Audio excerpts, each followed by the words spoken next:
I am Madison Timmons. I'm Chris Susie. And we're paranormal specialists who live in the most haunted city on earth, Savannah, Georgia. Every day is Halloween in our line of work, so join us as we spin true tales of haunts, murders, and disturbing Savannah history.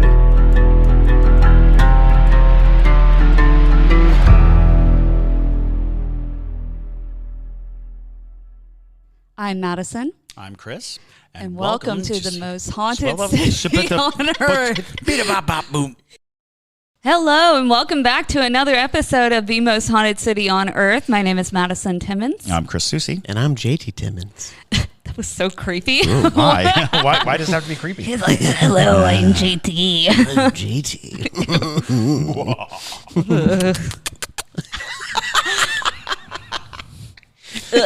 I got the biggest ick right there. I was just like, anyways, now that JT has thoroughly disgusted me. It's my job. I'm your husband. Ick. So I don't think you understand the husband's job.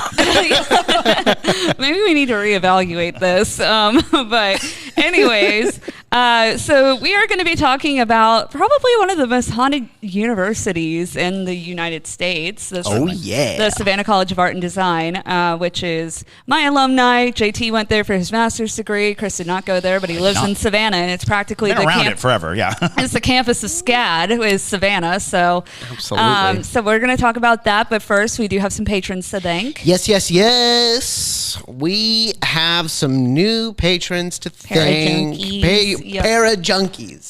Parajunkies. Every single time I'm looking at total patrons, and then I say the word. I don't know. It's just a thing I do. Anyway, all right. I know. Emily V, Natalie Nicole, Megan Baker, and Ashley Blackman, thank y'all so much. We really, really, really appreciate you. This is how we continue doing what we do. So, like, when you become a Parajunkie and you join the Parajunkie fam, not only are you supporting us, but you get a bunch of cool stuff. Tell them what they get. Yes, you get a lovely exclusive episode all the time from us. We make random episodes that we find that our Parajunkies really enjoy. Also, you get exclusive early access to these episodes. So JT edits them, puts them up on Patreon immediately. So you get it sometimes a week in advance. Also, you get a secret shop with fun merch that only Parajunkies can get. You can also get discounts on our regular merch, like the shirt that I'm wearing. Stay spooky, y'all. All of those fun things. So if you want to And we get to know you. Yes, we talk to them all the time. Absolutely. Like we have some really incredible Parajunkies. Like, it's very true. Really incredible. We got some Madison fans. We got some Chris super fans. Fangirls. No. But anyways, but yes, thank you guys who do support us on Patreon. Yes. And if you want to become a Parajunkie, you can find us there on Patreon under the Savannah Underground. And to all of our current Parajunkies, we love you. Yes. So let's go ahead and dive into SCAD. So if you're not familiar with SCAD, it is a university focused on art and design, obviously by its name. But it doesn't have a campus. So basically what the school did is they bought a bunch of buildings around the downtown area of Savannah and turned them into dormitories, into school buildings, into administration buildings, all sorts of things. So when you buy up half the city of Savannah, of course you're going to get a haunted building or two. I went there as a performing arts major, and of course the building I was in did have its own spirit. Yeah, you said a haunted building or two. Don't you mean a haunted building or like 90? Right, exactly. I mean, when you buy a building in Savannah, one of them. It has something. We bought a house and we bought a ghost too. Like, It's I'm not so kidding. true. Oh yeah, we did that. Real estate people should just go ahead and tell you right up. Yeah, and in Savannah, if you don't have a ghost in your house, you are second Very class rare. citizen. It's so true. You don't have a ghost in your house? Oh, bless your soul. No ghost? Well, you're not coming to the potluck. Not the potluck. But yes, so one of the first places I'll tell y'all about is a personal experience that I had in Kreitz Hall, which is the Performing Arts building. Basically, that building used to be, from what I can tell, like a cotton warehouse. That is correct. Yeah, if you can't read it on the side of the building, it's printed still on the building. So Thank God, it's really cool. it is. It's a very cool building. If they erase that, I'd be so pissed. I know. So interestingly enough, there's a basement in that building, and it's so creepy because it has no windows. Obviously, it's a basement, but it's all brick walls. And they didn't, everything else in the building, it's very colorful, it's very like fun and interactive and things like that. Not the basement. They basically put all the music stuff in the basement. So your rehearsal spaces for music with like, you know, pianos and stuff like that, that was down there. I would take vocal lessons. So I would be down there at least once or twice a week. And that basement always gives you the heebie-jeebies. It's a heebie-jeebies yeah, factory. Because it's dark and there's it's a long hallway and there's just like a quick turn that you can take. So I always would be down there because I would hold my rehearsals down there a lot. I directed a lot of musical kind of stuff while I was at SCAD. And so we would have rehearsals down there. I'd be the last one down there. And I'd come out and I'd see something dart across the hallway.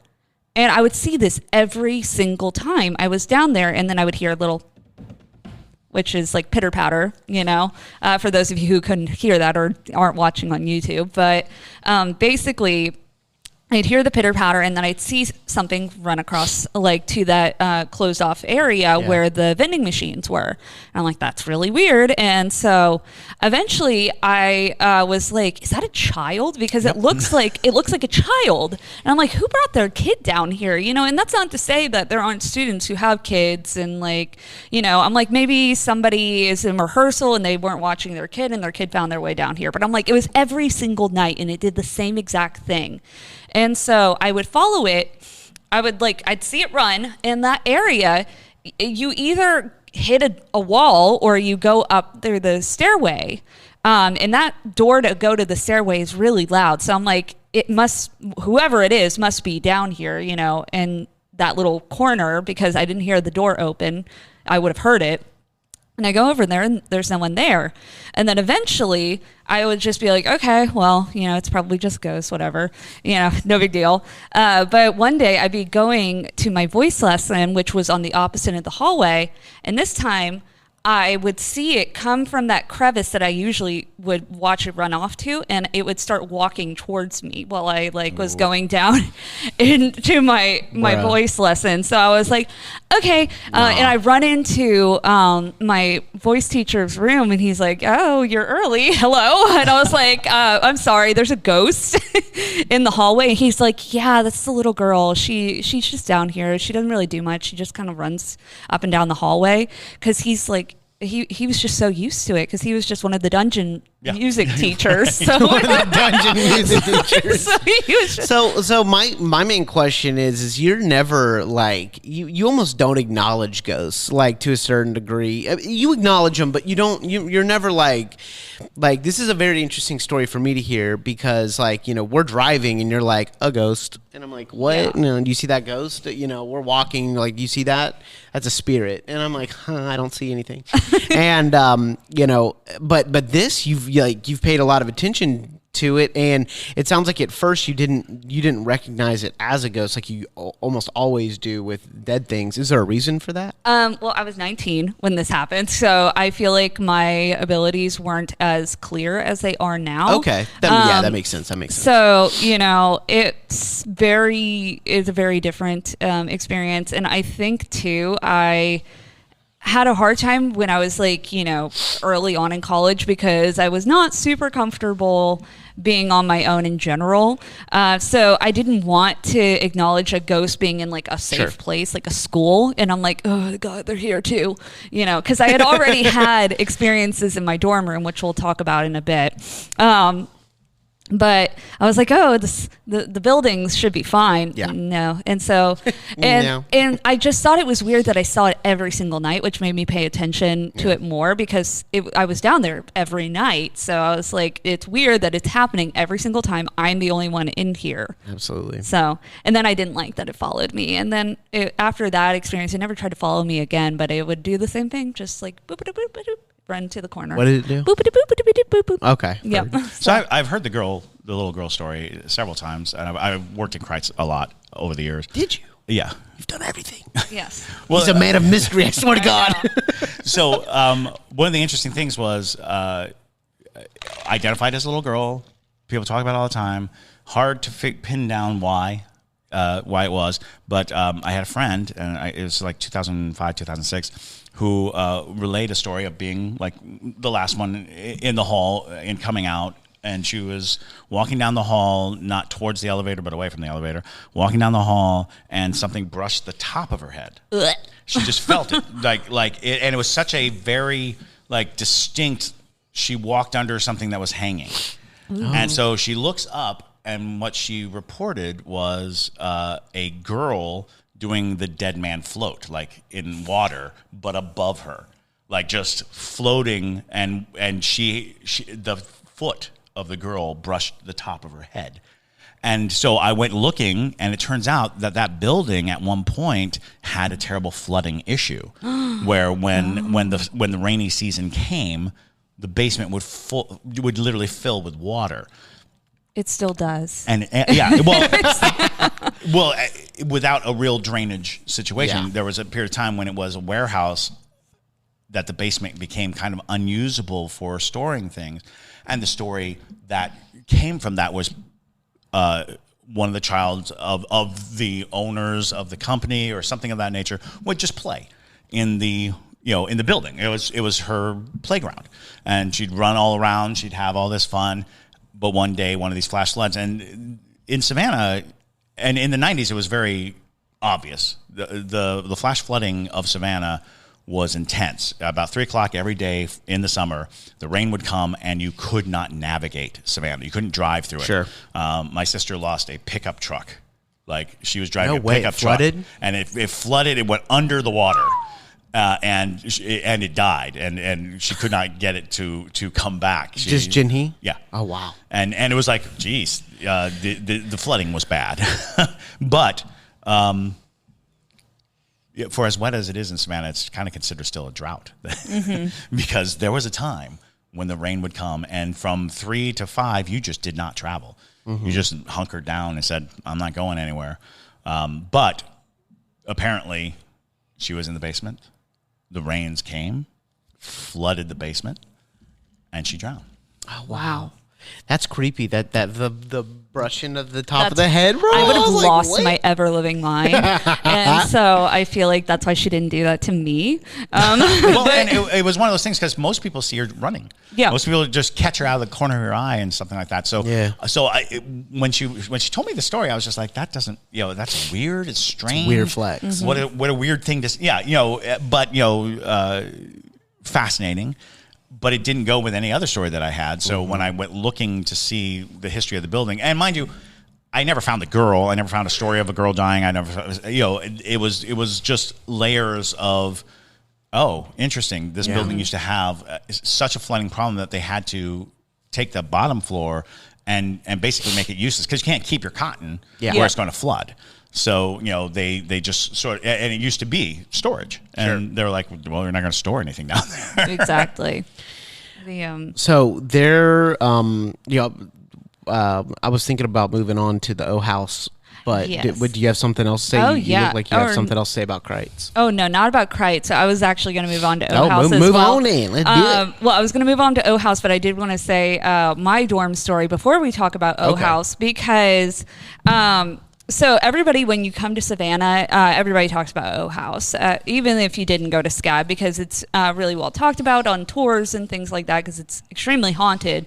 But what they don't talk about is their new builds, their new dorms that they have. They have this like little colony over on the west side of Savannah. It was Right not off like Boundary that. Street. Yep, literally right by us. And so I lived there before it became what it is now. And I was there the first year that it was built. And I was like, there shouldn't be anything in here. And I didn't realize that new buildings could be haunted at that point.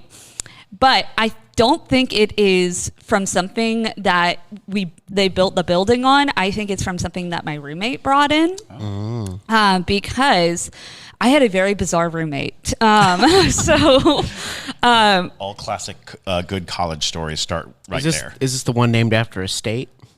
After a state? No. Oh, okay. No. Okay. No, Gotcha. not her.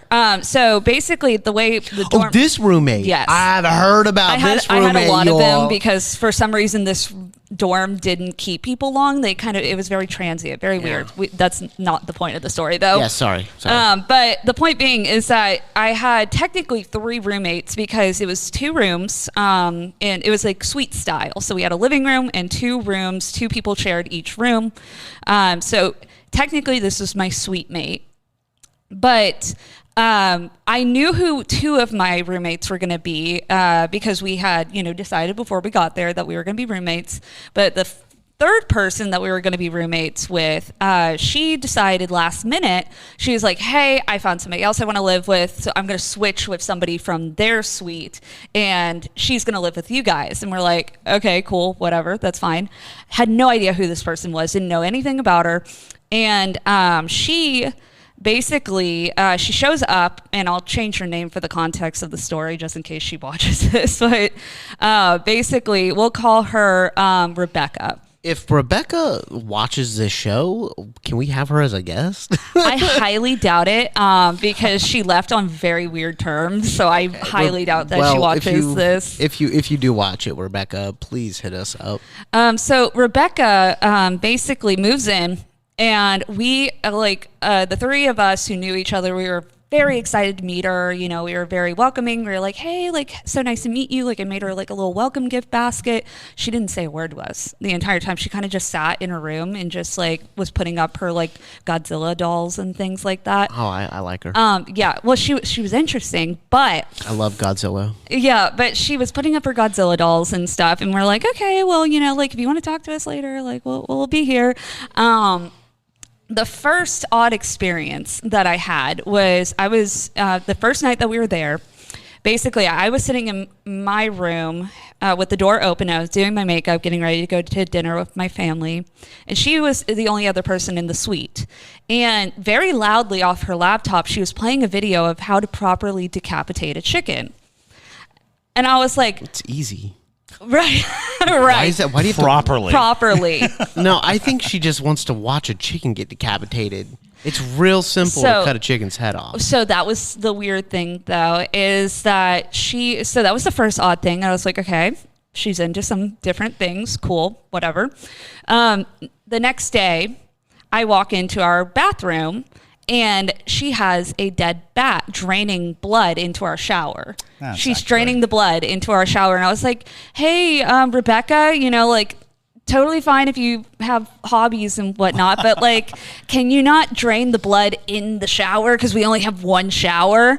And can you not murder bats, please? Yeah. Thanks. Well, yeah. And she was I'm going to... this is an animal, This is the 3rd word she's said this entire time. And she's like... I was going to hang it on my wall. And I was like, okay, well, can you drain the blood outside, so that way it's... And so she got really upset about that, and she took the bat and stormed out of the room. And then she snatches the bat and walks out. And then that same night, we walk in, and she's playing with the Ouija board. And I'm like, okay, Rebecca. I was like, can you not do that in the space? Now you sound like a nagging roommate, though. I know. Well, that's the thing. Sucks. I know, exactly. But I was like, the Ouija board thing, I was like, that's too far for me because I don't like it, and I don't care, whatever you want to believe. She's like, it's my spirit board. I'm like, it's definitely not. Your brain needs support, and new Ollie Brainy Chews are a delightful way to take care of your cognitive health. Made with scientifically backed ingredients like Thai ginger, L-theanine, and caffeine, Brainy Chews support healthy brain function and help you find your focus, stay chill, or get energized. Be kind to your mind and get these nootropic chews at ollie.com. That's OLLY.com. These statements have not been evaluated by the Food and Drug Administration. This product is not intended to diagnose, treat, cure, or prevent any disease. You're not talking to anything right. And she was, and at first I chalked it up to being she was from New Orleans. Like she, I was like, maybe it's like a part of her practice or whatever. I was like, but it was weird because she didn't do anything else outside of these odd things. But then she would start to have these weird like sleepwalking issues, but she would talk to you in her sleep. Oh. And so she would wake up in her sleep and stand over my friend Carla. And she would stand over her, who was sharing the room with her, and she'd be like, Carla, wake up. Bruh. And Carla would be like, why are you standing over me? And she would tell her like very odd things like my dad drags dead bodies out of the water back in New Orleans. And her dad did work for the military. So I was like, maybe this is like a repressed memory or something that she has. But then she would start saying things to Carla about, like very just odd things that she shouldn't be talking about and wouldn't be talking about any other time except for 3:00 in the morning. And so it became like a regular thing where eventually we were like, hey, you can practice whatever you want to practice, but you just can't practice it in the room, because she was bringing out her Ouija board. She was holding like mini seances where she would light candles and she would do like things like that as a witch. I'm like, that's not, like a ritual of sorts. So you're definitely trying to commune with spirits, and I'm not okay with doing that in this situation just because I don't trust you. But then she left because she got sick of us bothering her about the things that she was doing. And so pretty much after that, though, we had never had a spirit like interaction. I had never had a spirit interaction inside this dorm whatsoever until she left. And then after she left, I would every night feel like somebody was standing on the outside of our doorway, because I would see feet marks, like feet, I'd see like the shadow of the feet, because we kept the hallway light on. And you'd see him walk from one end, like out, like past the door, and then walk up to the door and just stand there. Bruh. And it felt like somebody was trying to get in every single night. And it was so menacing feeling, because it wasn't like, it wouldn't move. And then it felt like just like this big looming spirit.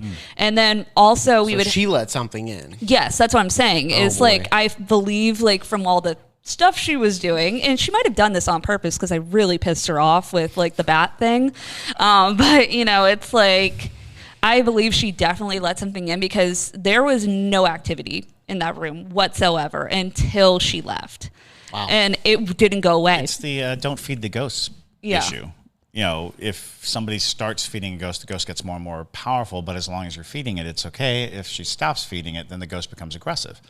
It's looking for food. It's looking for the thing that was feeding it.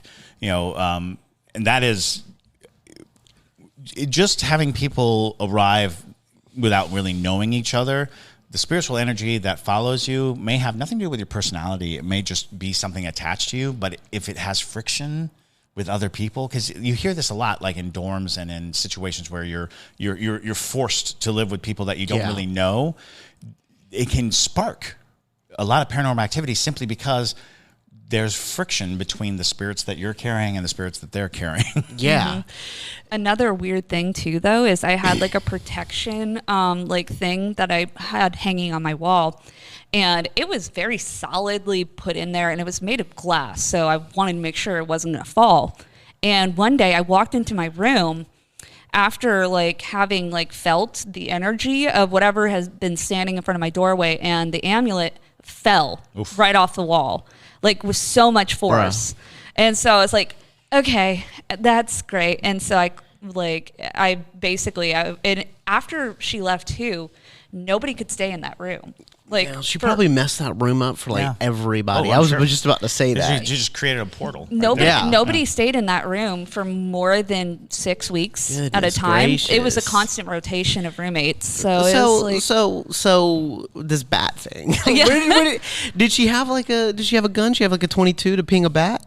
No, I don't know how she got the bat. Like, for real though, like I have no idea where the bat came from. She must have found it dead. I mean, you don't just kill a bat unless you have a gun, clean. right? It looked clean. You can catch a bat. Catching bats is not catch- nearly as difficult as you think it would be. Where would you catch a bat in Savannah? I wouldn't. Oh, by the way, for those who don't know this, Savannah is lousy with bats. Yes, it is. Savannah is a bat city. No, I know, but where are they? Apparently, you go to Moon River Brewing Company. You go by lampposts.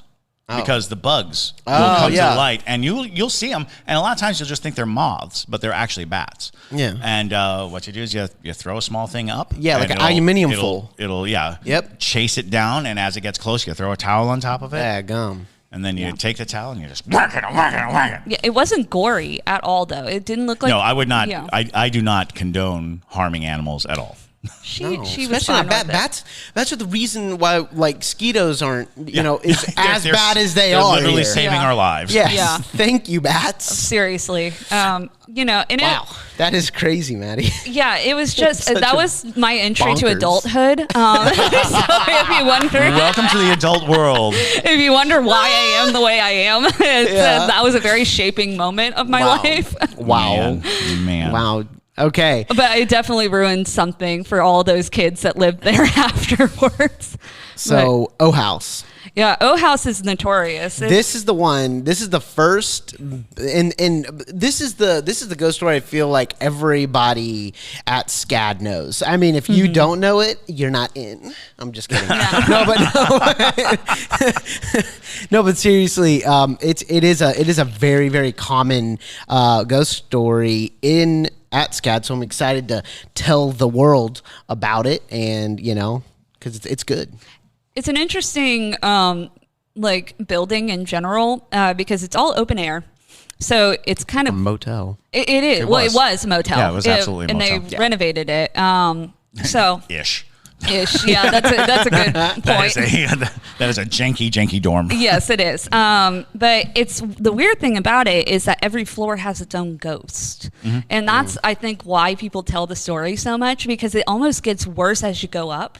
It's like you start out. That's fair. That is. I never really thought about it, but you're right. Yeah. They get worse as you go higher up. And because it was a motel, do you think that the majority of these ghost stories come from 100%. the fact that it was a motel? Oh God, absolutely. yes. Okay. Yeah. Okay. Especially the ones that they've identified, like the ones that people, because the compulsory little girl ghost, Yep. it was just the fourth floor, is very much a girl who, according to legend and belief, was the victim of a child killer.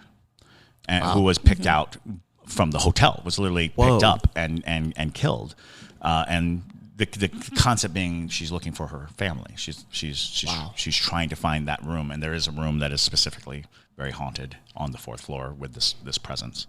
And then at the beginning, you start with the prostitute ghost, which is just super simple residual haunting kind of stuff. People hear the high heels clicking, and sometimes smell perfume and like things like that. Really common, especially for a motel. I mean, it's not out of the realm of possibility that a woman, just frequented that motel because that was just super accessible for her line of work, And for y'all that want to come to Savannah and see it, it's Oglethorpe, and it's right by the Civic Center. It's Oglethorpe and Barnard, yeah. and Jefferson.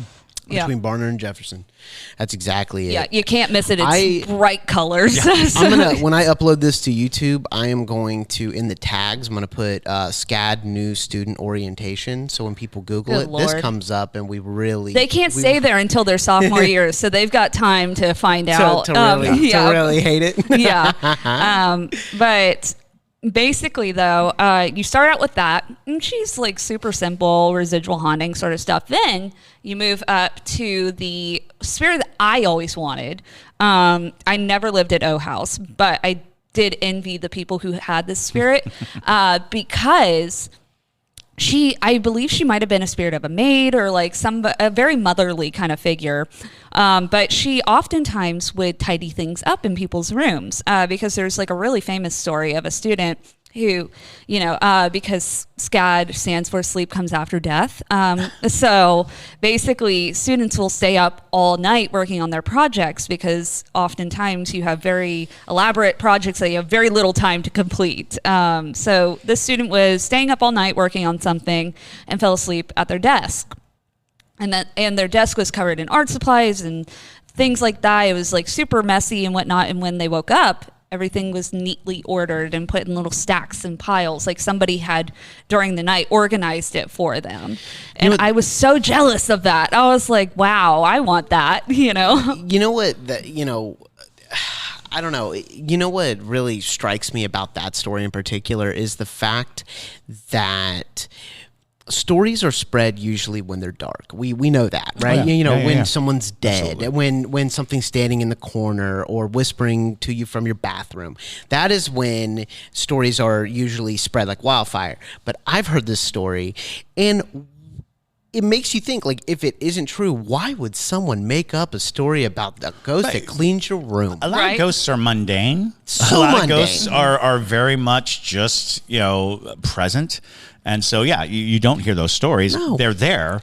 And people encounter them. Yeah. But because they don't do anything or what they do seems so small, although a ghost that moves objects will always score higher on the interest. On the tellability. Because that means, this ghost came in and made a cup of tea or moved a piece of furniture or things like that. Regardless of whether or not it was a boogity, it was definitely an instance of high paranormal activity. Absolutely. Well, and I mean, think about it. Amongst college students, everyone's like, I want the house cleaning ghost. Well, yeah, I got the looming oaf that stood at my doorway, and I'm just I did get a looming oaf. And I'm just like, oh my. You married a looming oaf. I was just about to say that. I was just about to say that. I'm here. It was me. It stuck around. It stuck around. Yeah. I've stopped trying to scare Madison because there's just no way to do it unless you're gonna do the whole cheap like come out from behind the door jump scare, which will scare anybody. Right. Yeah. That would scare my grandfather, who's a military veteran, did 3 tours of Vietnam. That's just not fair. I've tried to, in the beginning of our relationship, I've always tried to like freak you out and like be like, oh, what's that over there? This, that, and the other, and kind of like paint pictures in your head like I did with my sister. And that's why she's so damaged in that way. And so like, and so it's just like, I don't know, like I've just stopped trying to scare you. Well, I mean, after Rebecca leaving bleeding out animals in my shower, nothing scares me. Yeah. But, and the sheer amount of ghosts that I've encountered in my life. Oh, yeah. No, you're not going to scare me. I'm the worst person to take to a haunted house because I'm just like looking at the monster makeup and I'm like, oh my gosh, it's so cool. And they're like, and I'm like, no. I'm like, you're cute.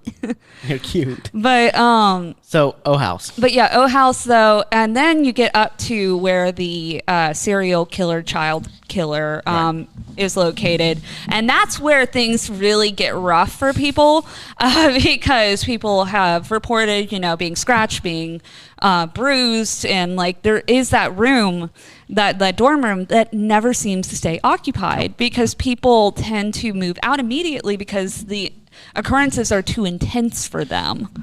So a lot of times, I thought it was in a dorm room. Yeah, that's what. Oh my God, you're awful. Exiled. You can leave now. You're so pleased with yourself. But anyways, but yes. And the serial killer, child killer, layered story. It's a layered story because trying to figure out who he was in close proximity, it is believed that he was one of the inmates who died over on Oatland Island during the experimental yellow fever irradiation because he was an inmate that volunteered to go and be medically experimented on. Sure. And a handful of them died out on Oatland Island. That's a totally different story too. But did I tell you my Candler story about going to Candler? Yes. That was him. Oh, that was him. Yes. Okay. That according to legend, Sure. because again, it is hard to even figure out who this person is because you would think child murder in Savannah, I should be able to just look that up. I should be able to microfiche that up. It's not. It's almost impossible to find, and the construct came from like an inmate a intern, a person who worked at the hospital. Okay. Telling the story of because apparently the way he killed children was he crushed them. He like hugged them until they died. Wow. And this person who worked at the hospital at the time that the man died stated that one of his coworkers died in the night, and it was supposedly he was crushed to death. Oh my Lord. And they're like, nobody knows how it happened. Nobody knows what happened, but his ribs were broken. He was, something had just squeezed him so hard that he passed in his bed. Yeah. So, when was the child killed? 50s, I believe. Okay. So it would have been before Samuel Little Absolutely. visited Savannah. Yes. I was thinking like, how like Bundy, tried a kid right at the end. So the whole reason why all the evidence kind of points to this one guy, because again, we don't have an answer. It's just the story that everyone tells. Sure. Is that apparently he was the janitor of the hotel that became O House, and children were missing from the hotel. Like all the links, all the roads that came in, and that's why it wasn't necessarily a Savannah story. Because these kids were from everywhere. They were absolutely. So like the stories that were told were in their hometowns. Gotcha. So and so went missing here, and so went missing there, and so in Savannah, there are touches of the stories, like child goes missing, things like that, and that was another thing.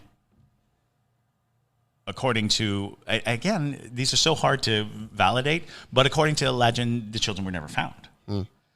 And so there's a place in O House that a lot of people it's because O House is like a very tall building, but there's also like a flat. It might be the cafeteria. It's an annex. It's the annex. A lot of people think that there used to be either a water tower or something there where the killings happened, like right there on property. And I was like, this is it gets so entangled. But that figure, is a looming figure, this giant looming scary figure, has just gotten more and more tidbits, people trying to figure it out. That's so bizarre. Yeah. It is. I mean, I never heard like the full extent of like the child killer story. I just always heard like serial killer on the floor and things like that. So that is horrifying. Have we missed any ghosts? All right, y'all, we are going to be talking about a little bit of a sensitive topic here in this next segment. There's going to be a lot of talk of suicide and things like that. So this is an official trigger warning. If you do feel like you need help or you need assistance of officials, you can dial 988 for the National Suicide Hotline. No, those are the three. We mentioned the girl. Yeah, on the floor. Because the belief is that the serial killer killed the girl. Yeah. Okay. And they're on different floors. Yeah. Oh, okay. So got it. She's running on the 4th floor, and then there's the 6th. Does it go to 6 floors? The top floor, the highest floor. Is that the 4th floor? Isn't there a that's the hooker 4th ghost? floor. I thought there was a hooker I already ghost. said that one. Okay. The hooker ghost, That's the serial killer ghost, the little girl ghost, the cleaning ghost, the cleaning lady ghost, but there's also the suicide ghost. Oh, I forgot about that one. Yes, off the roof. Oh yeah, or the highest floor. Mm-hmm. I was actually called by a girl who, because of medical issues, had a room of her own on the top floor of O House. And I get this call in the middle of the night because she got my number from a person who got my number. Anyway, I got this call, and it's like, help me. something is horribly, horribly wrong. There's something going on in this room, and I don't know what it is. And I'm having terrible nightmares, and being in this room is just making me sad and sad and sad. And I don't know why. I'm not sad, but I feel unnaturally sad. And so going through it, we learned that room has had its issues, and the person who stayed in the room before actually left SCAD and went into like mental care because they were highly suicidal. But the question kept coming back and forth, and it segues pretty well into the fact that in the 90s, SCAD had a reputation for suicide. Yep, they did. People were just killing themselves left and right, to include a professor who I believe set himself on fire. Yes, I remember that. Then there was the student who threw himself off of Havisham Hall. He took all his clothes off and jumped off of Havisham Hall, the roof. There was countless, all these interesting things. But there were like 3 suicides that happened all in 91, I think, or all very close to each other. And it was just like, what is going on at this school? Yeah. And it wasn't that long ago that one of the students jumped off of the parking garage. When I was and the bridge. Yeah, that's right. That was even sooner. Yeah. When I was a freshman at SCAD, we had 3 people commit suicide in that same year, which was just so bizarre because and SCAD. It's unfortunate. And it's not publicized highly. No. You usually find out through a strain. It takes a long time before somebody's like, oh, that was a SCAD It's student. because media doesn't publish suicides. Yeah. That's anything fair enough. about them. Yeah. Mm-hmm. But it is a weird reputation for a school to have, because I remember before I left, I had a ex-boyfriend of mine who lived across the street from my first grade music teacher. Very random. But she saw me leaving the house one time, and she was like, oh, I saw that you're going to SCAD. She's like, isn't that the suicide school? Yeah. And I was like, I'm sorry, what? And literally had that name for a while. Wow. Yeah, she literally... It was out of hand because, I said, professors, teachers, and students, were both victims of whatever it was that was really driving the suicide rate. It's with SCAD, you have a lot of people that go there from different backgrounds and all of that, artists. There are more artists with depression. Oh, yeah, absolutely. Than a bunch of people have depression, obviously. But what drives when you it comes to express your feelings, your emotions, what oftentimes drives a person to be inspired to art, is oftentimes deep introspection, deep emotional turmoil. So it is fascinating, and it comes to the idea that there's this very solid cloud over SCAD, because I remember it was a hard haul to get suicide school out of out of its vernacular, but it never really left. It never really got Well, and I think because it didn't change its practices as well either. Because I can see, if you have depression, how you can be very easily triggered by some of the curriculum in certain classes. Because you have to be very introspective in a lot of classes, even in your foundation classes, they want you to dig deep and divulge your trauma in front of 30 people you don't know. That can be very harmful to some people. So I want to just quickly move on before we end this episode and talk about one last thing. It's the Savannah Law old building. the new. So that is Kendler. That's Kendler. Yeah, that's the new Kendler. administration. Okay, building.